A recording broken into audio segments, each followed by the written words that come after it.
First junction நேயர்களுக்கு வாழ்த்துக்கள்.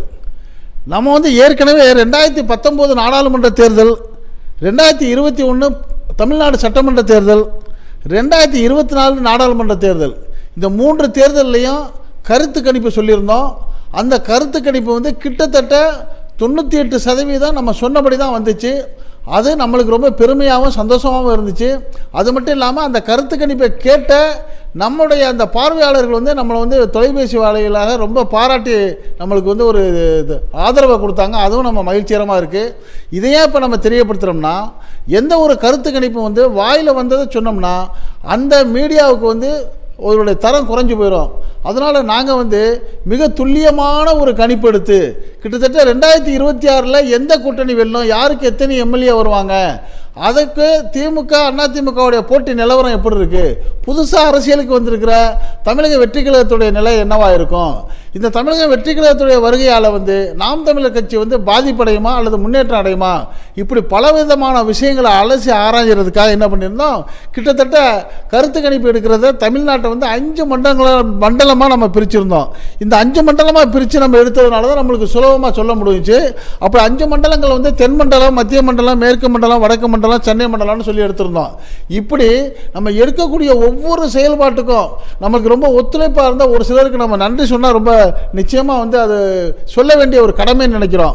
அதனால் நம்மளுடைய வளர்ச்சிக்கும் இந்த கருத்து கணிப்புக்கும் மற்ற எல்லா விஷயங்களுக்கும் எங்களுடைய வெல்விஷராக இருக்கக்கூடிய சென்னை அனுப்பிரியா, சென்னை எம்ஏ காஜா, கும்பகோணம் ஜெண்டக் சாதிக்கலை அவர்கள், விருத்தாச்சலம் பாசில், ஜெயங்கொண்டம் ஆசிக்கலி, திருச்சி சம்சுதீன் ஜாக்கி, மதுரை அப்தா காதர், பொள்ளாச்சி மோகன், கோவை சிவசக்தி, புதுக்கோட்டை விக்னேஷ், லட்சுமிகாந்த் யாசர், விருதுநகர் இப்ராஹிம் ஷா, தூத்துக்குடி மீராசா, சிவகங்கை இனாயத்துல்லா, காரைக்குடி இனாயத்துல்லா, ராமநாதபுரம் வரிசை முகமது, இது போன்ற நூற்றுக்கணக்கான எங்களுடைய நண்பர்களுடைய ஆதரவும் ஒத்துழைப்பும் தான் எங்களுடைய சரியான நேர்மையான ஒரு வளர்ச்சிக்கு உறுதுணையாக இருக்குங்கிறத உங்களுக்கு தெரிஞ்சுக்கிட்டு, இதை பார்த்து கமெண்ட் பண்ணுற ரசிக்கிற உங்களை போன்ற பார்வையாளர்கள் எங்களுக்கு வந்து மிக்க உறுதுணையான நண்பர்களாகவும் எங்களை வளர்ச்சிக்கு உறுதுணையாகவும் இருக்கிறீங்க.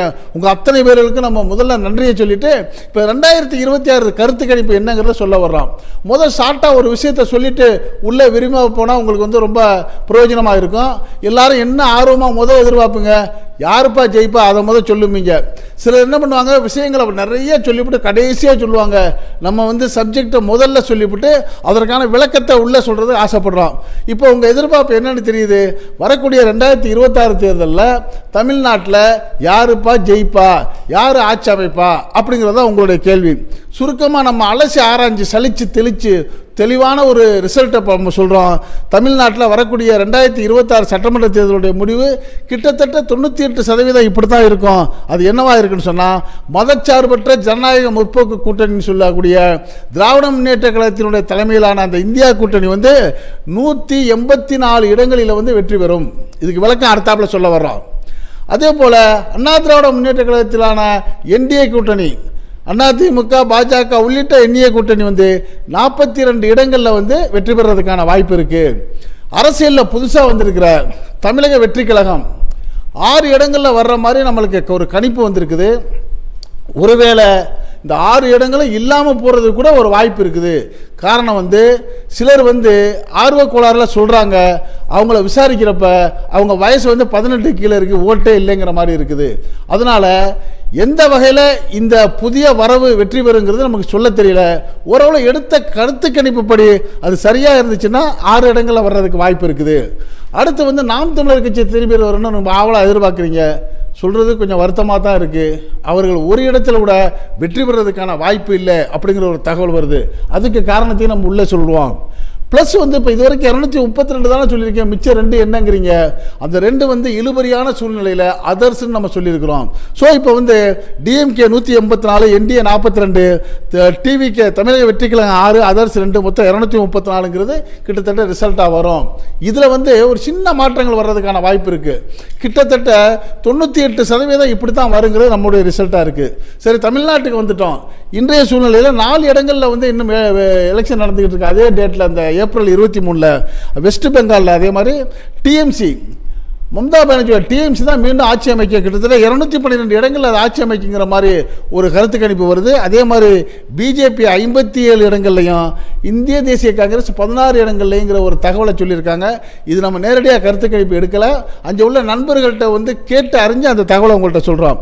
அதே போல் நம்ம பக்கத்தில் இருக்கிற அந்த கேரளாவில் வந்து ஆட்சி மாறி மாறி வரும். ஆனால் அதே சமயம் கடந்த முறை 2 முறை வந்து அங்கே வந்து சிபிஎம் வந்து தொடர்ந்து ஆட்சி பண்ணிக்கிட்டு இருக்கிறாங்க. இந்த முறை வந்து பெரிய மாற்றம் நிச்சயமாக அங்கே இருக்குது. காங்கிரஸ் இந்திய யூனியன் முஸ்லீம் லீக் தலைமையிலான யூடிஎஃப் அணி தான் அங்கே ஜெயிக்கும்.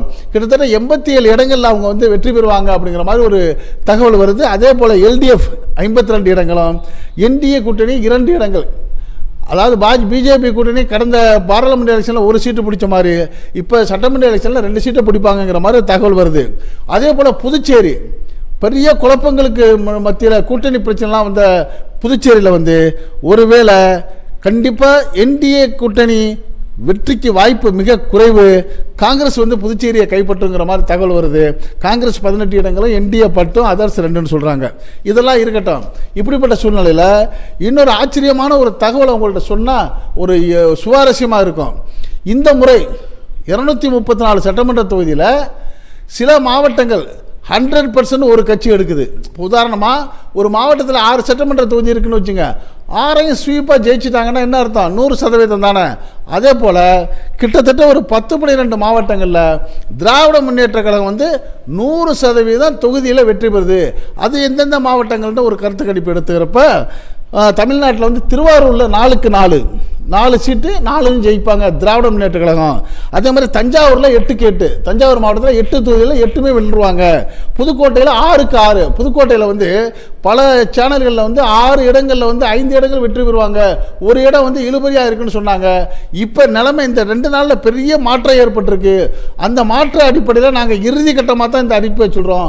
ஸோ புதுக்கோட்டையிலையும் 6க்கு 6 வந்து திமுக வெற்றி பெறுறதுக்கான வாய்ப்பு இருக்குது.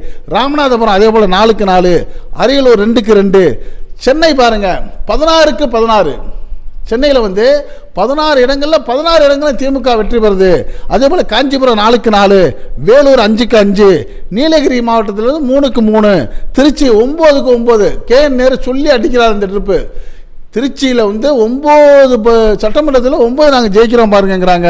அதே மாதிரி பெரம்பலூரில் 2க்கு 2. இப்போ கிட்டத்தட்ட இப்போ நம்ம சொன்ன மாவட்டங்கள்லாம் 100% 100% வெற்றி பெறக்கூடிய திராவிட முன்னேற்ற கழகம் இந்த சொன்ன மாவட்டங்களில் வந்து கிட்டத்தட்ட 63 இடங்களில் வந்து 100% வெற்றி பெறாங்க.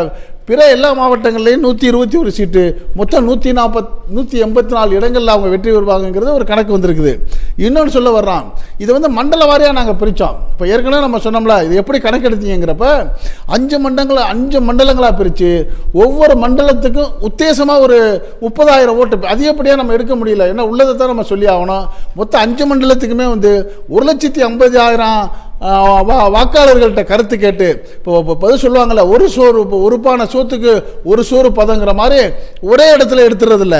பரவலாக பலதரப்பட்ட மக்கள்கிட்ட, எல்லா இன ஜாதி மத மொழி மக்கள்கிட்ட கலந்து எடுத்து எல்லா வயசு உள்ளவங்கள்ட்ட அப்படி எடுத்தது தான் இந்த ரிசல்ட்டு. அப்படி பார்க்குறப்ப 5 மண்டலத்திலையும் நம்ம எடுத்ததில் ஒவ்வொரு மண்டலத்திலையும் எந்த மாதிரி உங்களுக்கு வெற்றி வாய்ப்பு வருங்கிற ஒரு தகவலை சொல்லிட்டு உள்ளே போனால் நல்லாயிருக்கும். அதே மாதிரி 5 மண்டலத்தில் முதல் நம்ம எடுத்துக்கிட்ட மண்டலம் தென்மண்டலம். இந்த தென்மண்டலம் எதுன்னா மதுரை, தேனி, திண்டுக்கல், விருதுநகர், ராமநாதபுரம், சிவகங்கை, திருநெல்வேலி, தூத்துக்குடி, தென்காசி, கன்னியாகுமரி, இதெல்லாம் தென் மாவட்டம். உங்களுக்கு நல்லா தெரியும். இந்த தென் மாவட்டங்களில் வந்து கிட்டத்தட்ட டிஎம்கே வந்து 44 இடங்களை வெல்லுவாங்க. இந்த தென்மண்டலத்தில் மொத்த இடம் வந்து 58 சீட்டு. இந்த 58 சீட்டில் 44 சீட்டு ஸ்வீப் பண்ணிடுவாங்க டிஎம்கே. ஏடிஎம்கே 12 சீட்டு வர்றதுக்கான வாய்ப்பு இருக்குன்னு சொல்கிறாங்க. இதில் இப்போ உங்களுக்கு என்ன ஒரு குழப்பம் வரும்னா, தென் மாவட்டங்களில் முக்குளத்தூர் வாக்கு நிறையா இருக்குது. அப்படிப்பட்ட சூழ்நிலையில் பாஜகவுக்கு ஆதரவான பல தொகுதி இருக்குது. கன்னியாகுமரிலாம் பாஜகவுடைய ஆதரவு உள்ள தொகுதி. அப்படிப்பட்ட ஒரு இடத்துல எப்படி ஏடிஎம்கே அணி 12 சீட்டுக்கு போச்சுங்கிற ஒரு கேள்வி வருது பார்த்தீங்களா? அதுக்கு என்ன ஒரு காரணம் சொல்கிறாங்கன்னா, எடப்பாடி பழனிசாமி அவர்கள் ஆட்சியில் இருக்கிறப்ப அந்த 10.5% வன்னியர்களுக்கு இடஒதுக்கீடு கொடுத்தார்ல, இது அந்த தென்மண்டல மக்கள் உள்ள பெரும்பாலான அந்த முக்குளத்தூர் மக்களுக்கு மிகப்பெரிய கோபத்தை அதிமுக மேலே ஏற்பட்டு இருந்துச்சு. அந்த கோபம் இன்னும் தனியவே இல்லை, அந்த கோபம் அப்படியே இருக்குது. அதனுடைய விளைவு அது மட்டும் இல்லாமல் அந்த என்டிஏ கூட்டணி பாஜகவுக்கு போனதையே அதிமுக ஒரு சிலர் இன்னும் மனசார ஏற்றுக்கல. என்ன அந்த கூட்டணி ஜெல்லாகாமல் இருக்குங்கிறத நம்ம களத்தில் பார்க்குறப்ப தெரிய முடிஞ்சு. அந்த அடிப்படையில் தான் தென்மண்டலம் மொத்தம் 58 சீட்டில் 44 இடங்களில் திராவிட முன்னேற்ற கழகமும் 12, அதாவது திராவிட முன்னேற்ற கழகம் பிளஸ் அந்த அணி, அடுத்து ஏடிஎம்கே 12 இடங்களில் வெற்றி பெறுவதற்கான வாய்ப்பு இருக்கு. அப்படிங்கிறப்ப இந்த வாக்கு சதவீதம் என்னங்கிறத அலசி பார்க்குறப்ப அதை வச்சு தான் நம்ம சீட்டு முடிவு பண்ணுறோம். வாக்கு சதவீதம் திராவிட முன்னேற்ற கழக அணி 45.6, ஏடிஎம்கே 35.0, தமிழக வெற்றி கழகம் 10.5. இப்போ தமிழக வெற்றி கழகம் பல இடங்களில் என்ன சொல்கிறாங்க, நாங்கள் 15, 20, 30ங்கிறாங்கல்ல, அதுக்கெல்லாம் வாய்ப்பில்லை ராஜாங்கிற மாதிரி. கிட்டத்தட்ட தென்மண்டலத்தில் 10.5%, நாம் தமிழர் கட்சி 6.1. திரு சீமான் அவர்களுக்கு இது அதிர்ச்சியாக கூட இருக்கலாம். ஏன்னா 1% ஆரம்பித்த சீமான் அவர்கள் 6% ஓட்டுக்கு வந்திருக்கிறாரு. ஆனால் இப்போ நம்ம எடுத்திருக்க கருத்து கணிப்பில் 6.1 தான் வருதுங்கிறப்ப கிட்டத்தட்ட 2% அவருக்கு இறங்கி இருக்குது. என்ன காரணங்கிறப்ப இன்னும் குழப்பமான சூழ்நிலையில் 2.1% மக்கள் இருக்கிறாங்க. அவங்க எந்த பக்கம் வேணாலும் தாவலாம். அதனால இந்த 2%, 3% இப்போ நம்ம சொல்லக்கூடிய சூழ்நிலையில் மாறுறதுக்கான வாய்ப்பு இருக்குது.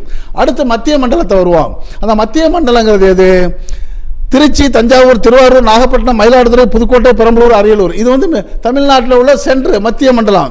இந்த மத்திய மண்டலத்தில் உள்ள மொத்த சீட்டு 37. இந்த 37 சீட்டில் டிஎம்கே பாருங்க 99, கிட்டத்தட்ட 36 இடங்களில் வெற்றி பெறுது. நீங்கள் குறித்து வச்சுங்க, இதில் எந்த மாற்றமும் இல்லை. அதிமுக ஒரே ஒரு இடங்களில் வர்றதுக்கான வாய்ப்பு இருக்குது.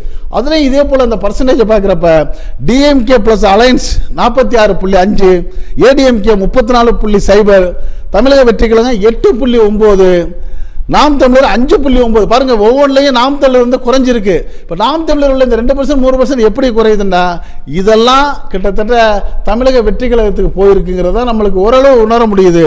அடுத்து இதுலையும் முடிவெடுக்காதவங்க 2% மக்கள் இருக்கிறாங்க. அடுத்து மேற்கு மண்டலத்தை வருவோம். மேற்கு மண்டலம் எல்லாருக்குமே தெரியும், கொங்கு மண்டலம். அண்ணா திராவிட முன்னேற்ற கழகத்தோட கோட்டை அது கோயம்புத்தூர், திருப்பூர், ஈரோடு, சேலம், நீலகிரி, கரூர், நாமக்கல், கிருஷ்ணகிரி, தருமபுரி இந்த சட்டமன்ற தொகுதியில் அடக்கிய இந்த மேற்கு மண்டலத்துக்குள்ள மொத்தம் 50 சீட்டு. இந்த 50 சீட்டில் 31 இடங்களை திராவிட முன்னேற்ற கழகமும் பாருங்க, ஏடிஎம்கே கோட்டையில் 31 சீட்டு எடுக்கிறாங்க. கிட்டத்தட்ட ஏடிஎம்கே அணி இந்த மண்டலத்தில் கொஞ்சம் அதிகமான சீட்டு வாங்குறாங்க, 16 சீட்டுகள். அடுத்து இவங்களுடைய வாக்கு விகிதத்தை பார்க்குறப்ப இதுக்கு ஏன் இவ்வளவு குறைஞ்சதுக்கு இன்னொரு காரணம் ஏடிஎம்கே ஏற்பட்ட பிளவுகள், ஏடிஎம்கே வச்சுக்கிட்ட கூட்டணி. ஏடிஎம்கேல சிலர் பிரதானமாக உள்ளவங்க விலகி தமிழக வெற்றி கழகத்துக்கு போனது, இதெல்லாம் சேர்ந்து தான் இந்த ஏடிஎம்கேவுடைய அங்கே இருந்து அந்த பவரை குறைச்சிருக்குது. அந்த குறைஞ்ச பவர் டிஎம்கேக்கு ஏறி இருக்குது. அந்த வகையில் மேற்கு மண்டலத்தில் 50 சீட்டில் 31 சீட்டு டிஎம்கே, 16 சீட்டு ஏடிஎம்கே. அதாவது சொல்கிறத ப்ளஸ் வெறும் டிஎம்கேல டிஎம்கே ப்ளஸ் ஏடிஎம்கே ப்ளஸ். அதே போல் பர்சன்டேஜுங்கிறப்ப டிஎம்கே 43.1%, ஏடிஎம்கே 39%, டிவிகே 11.5. இந்த இடத்துல பாருங்க, டிவிகே கிட்டத்தட்ட 12% கிட்ட போயிட்டாங்க. அடுத்து நாம் தமிழர் தாங்க ரொம்ப மோசமாக பாவம் 4.1க்கு வர்றாங்க. இப்போ எல்லாருக்கும் என்ன சந்தேகம், 8% போனவங்க எப்படிங்க 4.1க்கு வர்றாங்கன்னா அது பெரியாருடைய மண். இந்த நாம் தமிழர் சீமானவர்கள் ரொம்ப இடங்களில் பெரியாருடைய மண் இல்லை, பெரியாரே மண்ணுன்னு அவரை திட்டுறதுடைய கோபத்தை அந்த ஈரோடு பக்கம் உள்ள மக்கள்லாம் காட்ட ஆரம்பிக்கிறாங்களோங்கிற ஒரு சந்தேகம் நம்மளுக்கு வருது. அதனால தான் 8% போன நாம் தமிழர் கட்சி அங்கே 4.1% இருக்குது. அங்கேயுமே முடிவெடுக்காத ஆளுங்க 2.1% இருக்காங்க. அடுத்து வடக்கு மண்டலத்துக்கு வருவோம். அந்த வடக்கு மண்டலங்கிறது என்ன? காஞ்சிபுரம், செங்கல்பட்டு, திருவள்ளூர், திருவண்ணாமலை, வேலூர், விழுப்புரம், கள்ளக்குறிச்சி, திருப்பத்தூர், ராணிப்பேட்டை, கடலூர், இதெல்லாம் வடக்கு மாவட்டம்.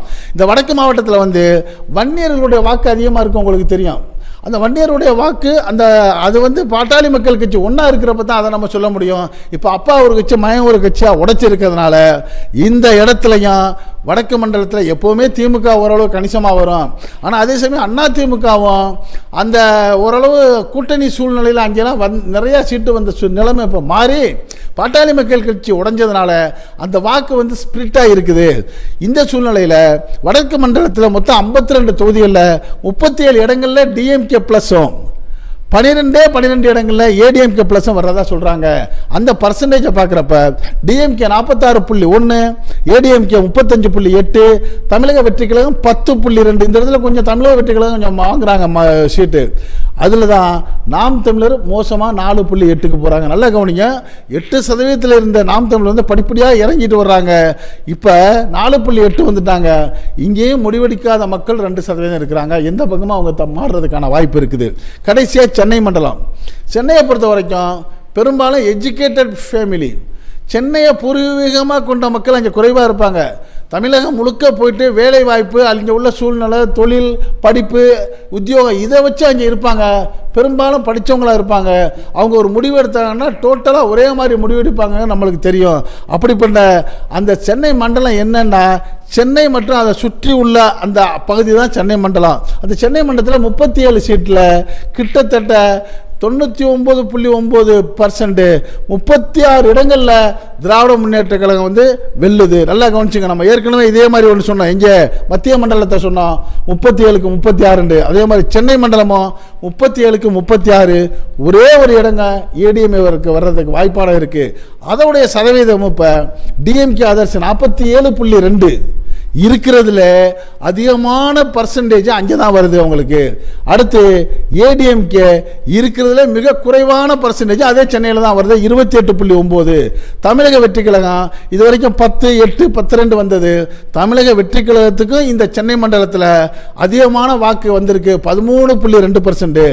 அதே சமயம் நாம் தமிழர் கட்சிக்கு 8% இருந்து 4, 5, 6 வந்தது. அவர்களுக்கும் சில சதவீதம் கூடி 6.9% இருக்கு. இங்கே முடிவெடுக்காத மக்கள் வந்து மற்ற இடத்துல 2%, இங்கே 2.3% இருக்கிறாங்க. இப்போ இதுலேருந்து நம்மளுக்கு என்ன தெளிவாக தெரிய வருது, இந்த 234 சீட்டில் டிஎம்கே 184, ஏடிஎம்கே 42, அதர்ஸ் 8, மொத்தம் 234ன்னு சொல்லிட்டோம். இப்படிப்பட்ட சூழ்நிலையில் இந்த வெற்றியை வந்து எப்படி யார் கொண்டாடுவாங்க, இந்த ரிசல்ட் என்னவாகுங்கிறப்ப வேற வழியே இல்லை. வரக்கூடிய ஆட்சி திராவிட முன்னேற்ற கழகத்துடைய ஆட்சிங்கிறது தெளிவாக தெரிய வந்துருச்சு. அதுக்கு என்ன காரணம், நம்ம பல இடங்கள் ஆராய்ச்சி சென்றப்ப பெண்களுக்கு பல திட்டங்களை வந்து திராவிட முன்னேற்ற கழகத்துடைய தலைவர் வந்து ரொம்ப, அதாவது இந்த செஸ் போர்டு மாதிரி எதை எப்படி காய அடிக்கணுங்கிறத அடிச்சிருக்காரு. அப்போ தாய்மார்களுடைய வாக்குகளை நம்ம வாங்கினா தான் அதை வந்து நம்ம வந்து காப்பாற்ற முடியுங்கிற மாதிரி ஒவ்வொரு வீட்லேயும் ஏதாச்சும் ஒரு பயன் வந்து பெண்களுக்கு போய் சேர்ந்துருக்குங்கிறப்ப கிட்டத்தட்ட ஒரு 1,30,30,00,000 மேலே உள்ள மக்கள் வந்து வீட்டுக்கு ஒரு ஓட்டு கேரண்டியாக திமுகவுக்கு இருக்குங்கிற மாதிரி ஒரு சூழ்நிலை வந்திருக்கு. அந்த அளவுக்கு அவர் உரிமை திட்டங்களை மகளிருக்கு கொடுத்துருக்கிறாரு. மாதம் கொடுக்குற பணமாக இருக்கட்டும், இலவச பஸ் பயணமாக இருக்கட்டும். இப்போ சமீபத்தில் ஒரு அறிவிச்சிருக்காங்க 8,000 ரூபா எக்ஸ்சேஞ்ச் திட்டம்னு சொல்லி, அந்த 8,000 ரூபா கூப்பனை கொடுத்து அவங்க எது வேண்டாலும் வாங்கிக்கலாம். இப்படி பல திட்டங்கள் சொன்னதுனால பெண்களுடைய வாக்குகள்லாம் அப்படியே வந்து சிந்தாமல் சிதறாமல் திமுகவுக்கு போகிற மாதிரி ஒரு சூழ்நிலை இருக்கிறதுனால பிரமாதமான வெற்றியை திராவிட முன்னேற்ற கழகம் பெற்று வரக்கூடிய 2026 தேர்தலில் 2வது முறையாக மாண்புமிகு முத்துவேல் கருணாநிதி ஸ்டாலின் அவர்கள் வந்து முதலமைச்சராக வர்றாங்கங்கிற மாதிரி தான் தெளிவான ஒரு ரிசல்ட் வருது. இதை நீங்கள் வந்து கவனமாக பாருங்கள். எலெக்ஷனுக்கு எல்லாரும் போய் ஓட்டுக்கு போடுங்க. நீங்கள் யாருக்கு போடணும்னு நினைக்கிறீங்க அவங்களுக்கு போடுங்க. நீங்கள் போட்ட பிறகு ரிசல்ட் வரும் பாருங்க. ரிசல்ட்டை பார்த்துட்டு கிட்டத்தட்ட நாங்கள் சொன்னது சரியாக இருந்தால் தயவுசெய்து மறுபடியும் எங்களுக்கு நீங்கள் தொடர்பு கொண்டு அல்லது எங்களுடைய கமெண்ட் செக்ஷனில் வந்து எங்களுக்கு வாழ்த்து சொல்லுங்கள், உங்கள் கருத்துக்களை சொல்லுங்கள். இப்போ நாங்கள் சொல்லியிருக்கிறத பற்றிய உங்களுடைய கருத்துக்களையும் நீங்கள் இந்த ஃபஸ்ட்டு செக்ஷன் கமெண்ட் பாக்ஸில் கமெண்ட்ஸ் பண்ணுங்கள். இந்த செய்தி பிடிச்சிருந்தால் இது ஒரு லைக் கொடுங்க. இதே போன்ற செய்திகள் நாட்டில் பல பக்கம் நடக்கக்கூடியதை எந்த விதமான இடைச்சல்களும் இல்லாமல், யாருக்கும் ஒரு பக்கம் சார்பு இல்லாமல் நடுநிலையாக உள்ளது உள்ளபடி நாட்டில் 4 பக்கம் நடக்கக்கூடியதை அவங்க வீட்டுக்குள்ளே 4 சூழலுக்குள்ளே கொண்டு வந்து சேர்க்கக்கூடிய நம்ம ஃபஸ்ட்டு ஜங்ஷன் சேனலுக்கு இதுவரை சப்ஸ்கிரைப் பண்ணாதவங்க சப்ஸ்கிரைப் பண்ணுங்கள். மறக்காமல் பக்கத்தில் இருக்க பெல் ஐக்கானை கிளிக் பண்ணுங்கள். அப்போ தான் நம்ம போடக்கூடிய ஒவ்வொரு வீடியோவும் உங்கள் நோட்டிஃபிகேஷன் காட்டும். நீங்கள் விரும்பியதை பார்க்கலாம். என்றும் இணைந்திருப்போம். உங்கள் நண்பன் அஷ்ரஃப் அலி. நன்றி, வாழ்த்துக்கள்.